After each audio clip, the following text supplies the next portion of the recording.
I read 8 books in January. These are 6 of the physical books that I read. The other 2 are audiobooks.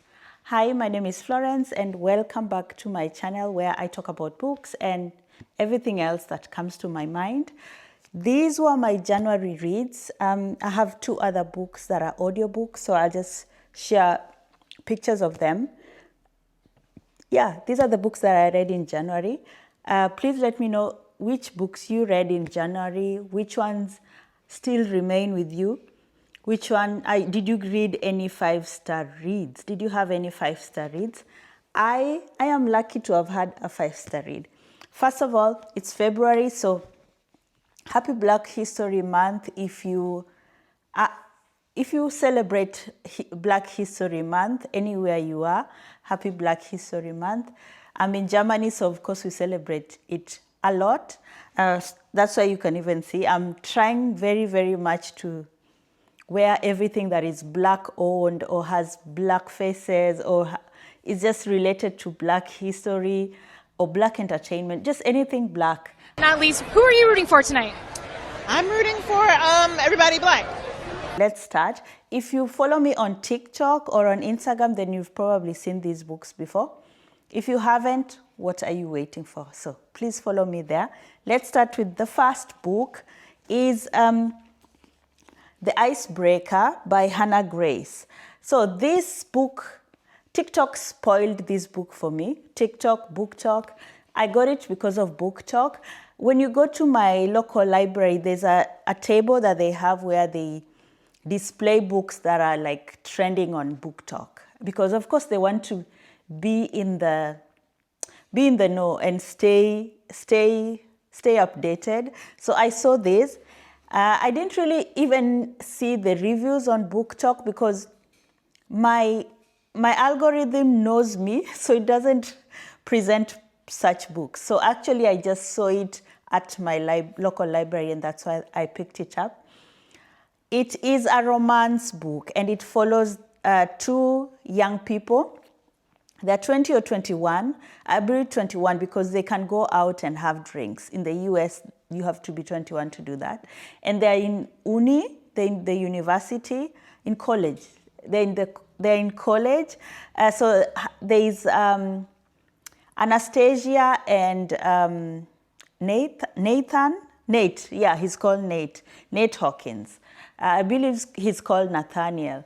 And Nathaniel is part of the ice hockey team while Anastasia is a ice skater. So she skates with a partner who's called Aaron, I believe. And it follows the 2 of them.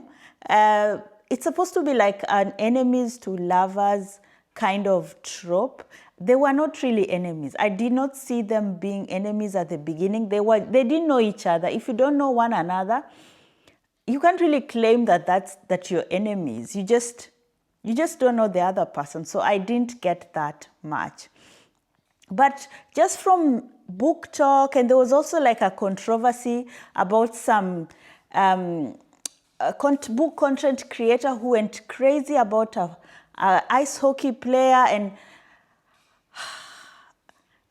I thought, well, let me read the book. Maybe I can see where she got all these gusto to do what she did. I was disappointed. This book, it did not make my heart squeeze or make my toes curl, or you know the way romance books should make you feel.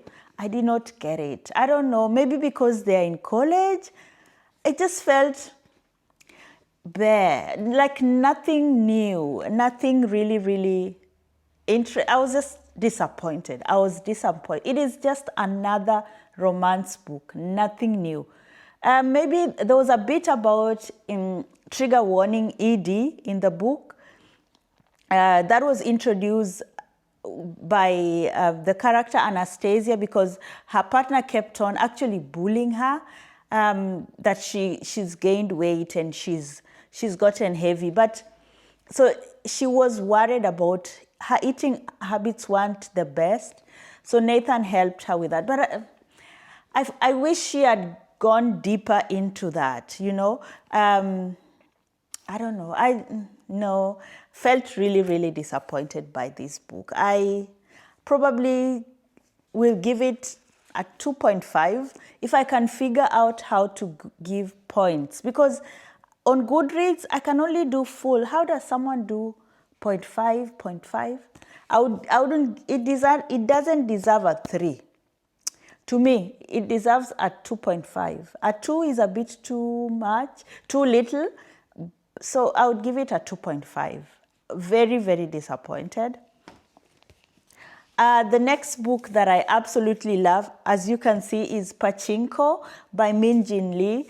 And this is a historical fiction book by which follows the story of a poor immigrant family from Korea. So the book is based in Korea and Japan. And it follows these immigrants' family, their journey through like over 80 years, and the descendants and the next descendants and the next descendants, and just how it portrays just the history and love and family and relationship and strength during hardship, and just so much history. The history of Koreans in Japan, I had no idea. I had absolutely no idea. It shines a light on so much. On Japan being this, never being mentioned, but one of a colonialist, you know, and all these heartbreak and suffering that they brought on Korea and its inhabitants, and the racism. Could I call it racism? How would you call racism? Because they're all Asians, but of course they were oppressing these people. Just the abuse, just the oppression and the exploitation. You know, you see these countries doing well, and they're being celebrated like, oh, the superpower, Where does their power come from? When you read such books, it really opens, like for me, it was an eye-opener. But I loved the characters. She wrote so beautifully written. It is very, very plot-driven, so there's a lot happening. That's why it's thick. But it's a page turner. You just keep on going, wanting to know what next. It kept me up a lot on a lot of nights. And I read it with a book club that I'm part of. Unfortunately, I wasn't able to attend the meeting, which I was really looking forward to because I had another event on the same evening. But I'm so happy to have read it. It has been on my TBR for months. So finally, and it is so worth it. Pachinko by Min Jin Lee deserves to be on the bestseller list. A 5-star read. The next book is Birthday Girl by Haruki Murakami. This I got at my local library. If you've watched my previous video where I think I introduced the books that I got from my library, this is one of them. Actually, the Icebreaker is also another one. So this is also from my local library. I took it because January is Read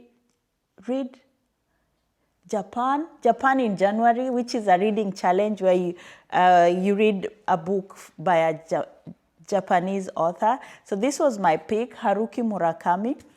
I picked it because it's a small book. It's a short story, and it follows a young girl who is working at a restaurant, and it's her birthday. She's just turned 20, and she's asked to bring food to the owner of the restaurant, who lives like on the 13th floor of the building that the restaurant is in. So she brings the food to him. She's never met him, and then he finds out it's her birthday and tells her that she can have one wish, just one wish. And she asks for something. We never find out what this something is. It's a short story. I had no idea what it was about. I was just reading and hoping that, okay, I'll find out. It ends without revealing what what she wished for or any insight. It was just a short story, something that you read and finish. It won't stay with me because it was just too short and nonsensical in my opinion.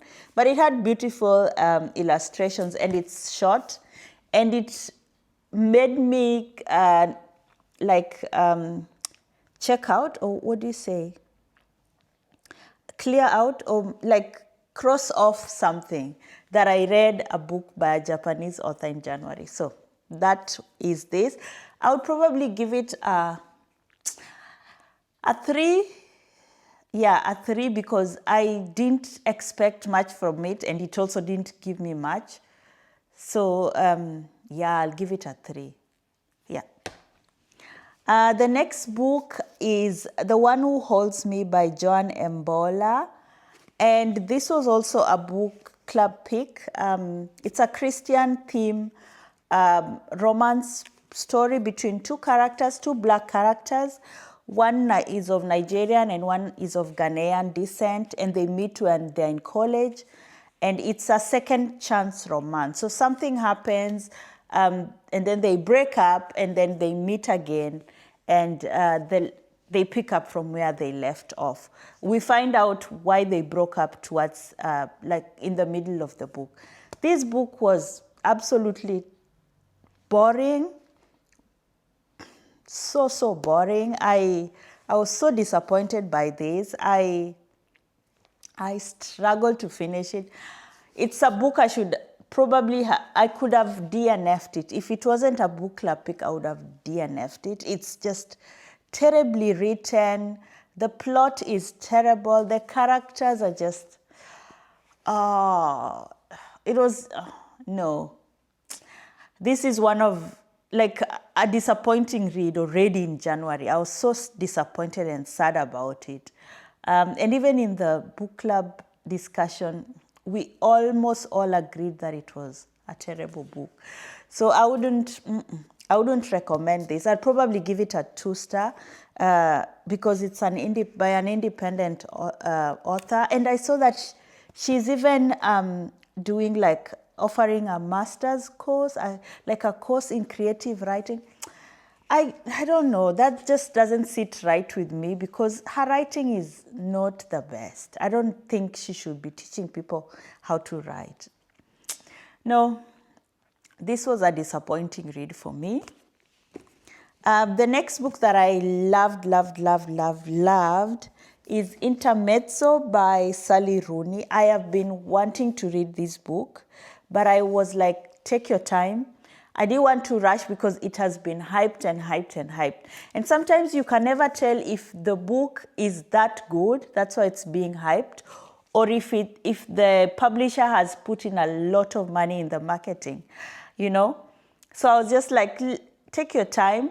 And then I saw it at my local library, and of course I had to borrow it. I borrowed it in December, brought it back, and then re-borrowed it again. And because it was so good, I ended up buying my own copy. So I have my own copy. Though the library copy is very cute. It's a hardcover, but mine is just a normal one. Yeah. But I absolutely loved it. It follows the story of two brothers, Ivan and Peter, who have just lost their dad, and they're grieving, each in his own way. And we just see, we are told about their relationship with each other, with their dad, and also the women in their lives. I found their relationships with the women in their lives a bit off-putting, to put it kindly, because these two brothers were grieving. They were carrying so much emotional trauma, and none of them even thought about seeing a therapist. And they could afford it, you know. And so they were now just using these women who were like willing participants. I can't say that the women wanted to help them. I just felt like they were being used. Yeah. I liked Ivan. I really did. He was also tiny bit problematic, but he was young, so I can understand that. But Peter,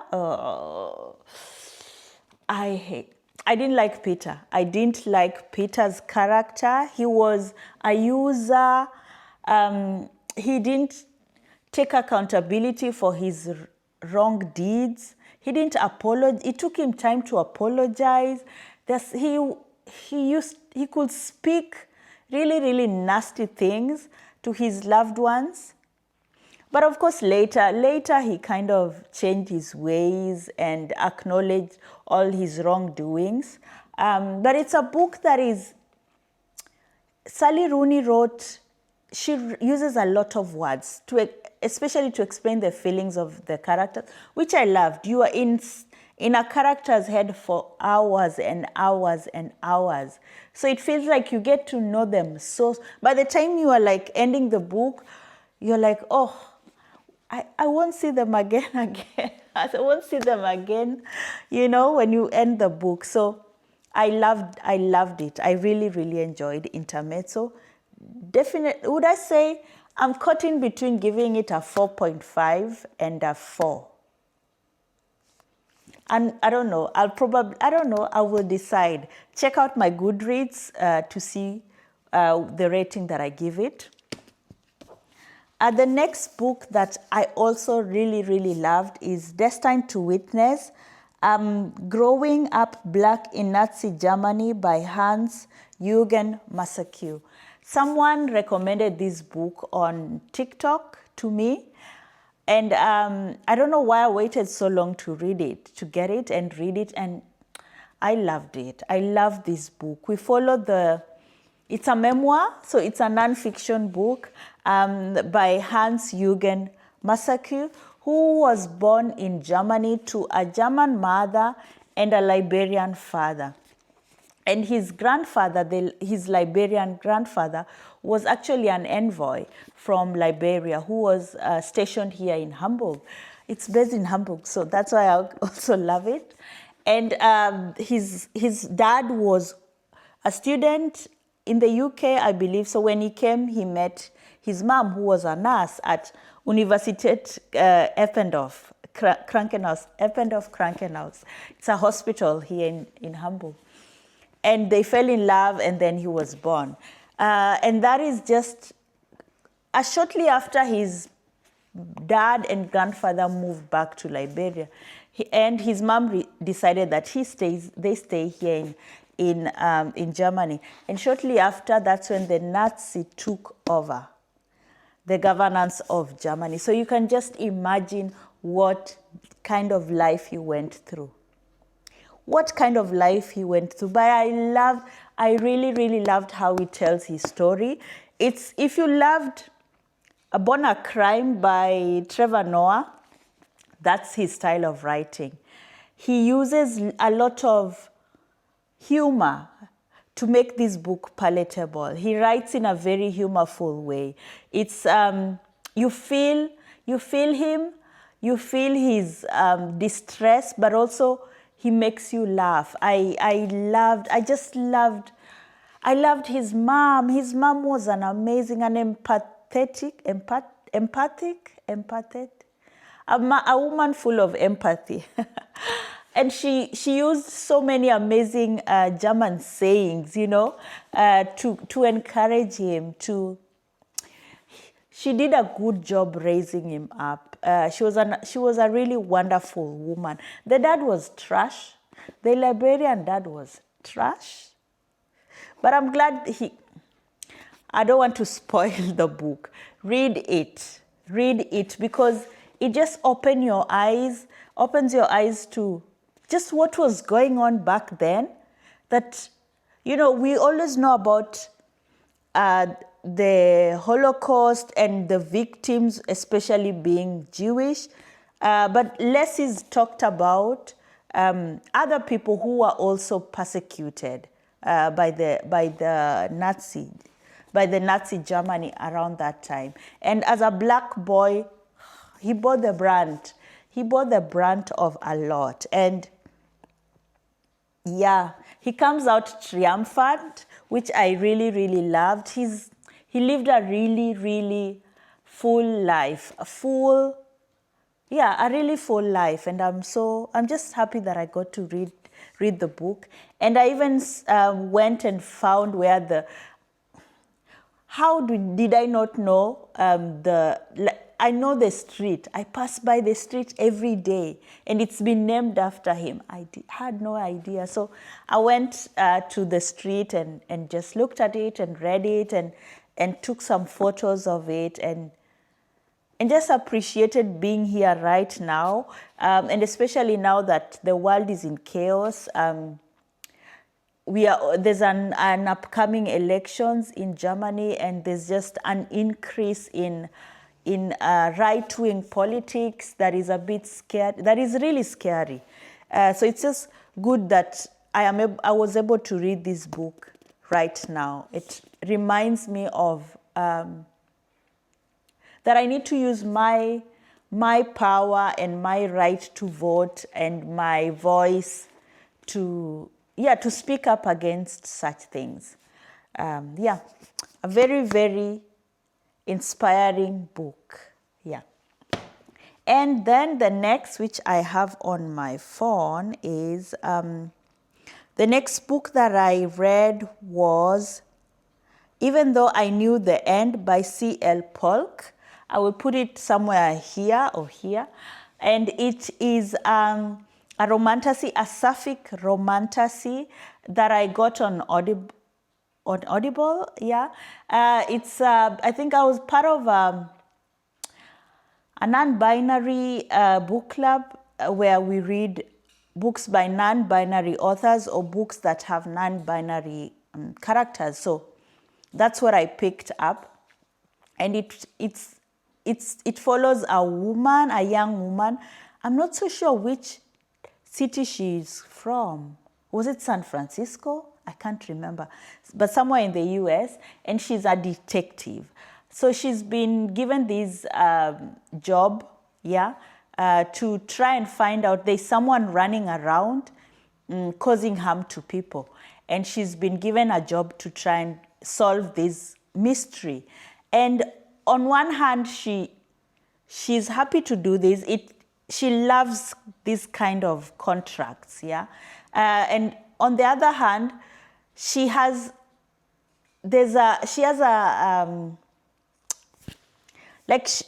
a spell has been put on her. She decided to do something, and in exchange of that something, she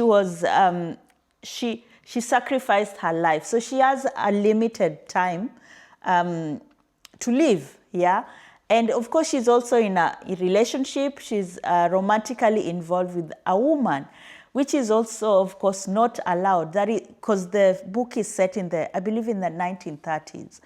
So it's just, there's a lot going on. There are demons, there are angels, there are non-binary angels. There's the church, there's religion. Of course, there's love between women, queer love. It's just so much going on, but it's a short book, and but very interesting, very intriguing. It holds your interest. It was a nice read for someone who doesn't read romantasy. It kept me engaged all throughout. So I would definitely recommend it. Then last but not least, a book that I actually forgot about is Masterpiece by Francine Rivers. And this is a Christian-themed romance book. So I read 2 Christian-themed romance books in January. Francine Rivers is an author who I believe everyone, especially in the Christian side, knows about. I've read one other book by her, Redemption, which I really, really loved. So this one follows a single mother who has been looking for a job to be able to provide for herself and her child, and she picks up a temp job to be the personal assistant of an artist. And this artist has a terrible reputation because he's been known to he's a grumpy employer, and all his previous personal assistants have just quit. So she reports to her place of work, which is his home. So nobody really knows about this artist. He's big, his work is celebrated, but nobody knows his history. And on the other side, the artist is called Roman. Roman is a talented artist, but he's had a rough life, which nobody knows about. So he's really struggling. So on one hand, we see, of course, they are both struggling as characters, but one person who is, what was her name? Was it Hannah? I can't remember her name. And it was an audiobook, so I can't go back and flip through. But yeah, she knows the Lord. She's grown up having a relationship with God. So it's just interesting. And on the other side, Roman has absolutely no idea, is not interested, nothing. So it was just a nice way to see these characters get to know each other, fall in love, and as they also struggle with their relationship with God and with this whole Christianity thing and religion and all that. It was a nice read, a fun read. I enjoyed reading it, and because it was also a book club pick, I'm looking forward to the discussion. We'll be discussing the book this weekend, so I'm looking forward to the discussion. But it was really well done. Francine Rivers she's a really good writer. It's not usually my genre. Christian themed books or Christian romance are not really for me. But it's just good because I'm in a book club, so I get to read books that I normally don't pick up. Yeah. So those were my books, my reads in January. January, I started off like with a bang, and I'm so happy because I already got my first 5-star read, which makes me really happy. And I'm in February now, and I hope to keep up the pace. So hopefully I've given you like an array of books that you can also be inspired to pick up. Let me know your January reads. How was it? Did you already have your 5-star read? If you're lucky like me, let me know in the comment section. And hope to see you in the next video soon. Don't forget to like, comment, subscribe, and also follow me on my socials, on Instagram and on TikTok for daily updates on my reading. Thank you so much, and see you in the next video. Bye.